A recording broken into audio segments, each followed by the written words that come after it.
Yma yn yr Undeb Myfyrwyr a Phrifysgol Aberystwyth, rydym yn credu bod gan bawb yr hawl i fyw, i weithio ac i astudio mewn amgylchedd heb ofn yn sgil achosion o fwlio, aflonyddu a thrais. Yn anffodus, rydym ni'n byw mewn byd lle nad oes unrhyw un yn ddiogel, rhag aflonoddwch a thrais rhywiol. Yn bennaf y rhai sydd â hunaniaeth fenywaidd.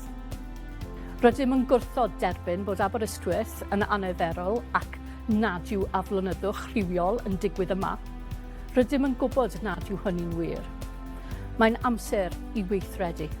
Fel undeb, nid ydym yn derbyn unrhyw esgusodion.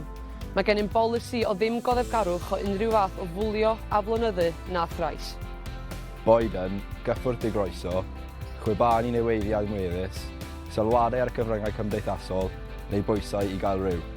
Mae aflonyddwch rhywiol yn dod ar sawl ffurf, maent i gyd yn anerbyniol yn ein prifysgol. Fel cymuned, mae'n rhaid i ni herio pob achos o fwlio, trais ac aflonyddu. Yn ein neuaddau, yn ein mannau dysgu, yn ein clybiau a'n cymdeithasau, yn ein mannau cyfarfod ac ar ein strydoedd. Mae'n amser i gymryd cam ymlaen, arwen drwy esiampl, gweiddi allan a dweud na i bob achos o aflonyddu. Fel undeb a phrifysgol, rydym yn gwybod bod angen i ni wneud mwy, ond anewch chi wneud mwy hefyd. Mae'n modiwl cydsyniad ar-lein ar gael i bawb ac yn ymdrin ar rhyw ar gyfraith, senarios ymarferol a deall teimladau ynghylch cydsyniad. Gallwch chi gwblhau ein modiwl cydsyniad ar-lein trwy fynd i www.imaper/cydsyniad.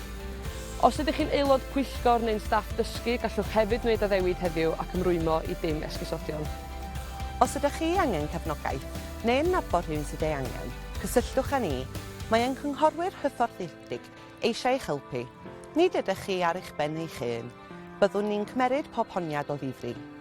Eich gradd chi, eich cymuned chi a'ch campws chi. Fy wnawn Aberystwyth yn lle diogel i bawb.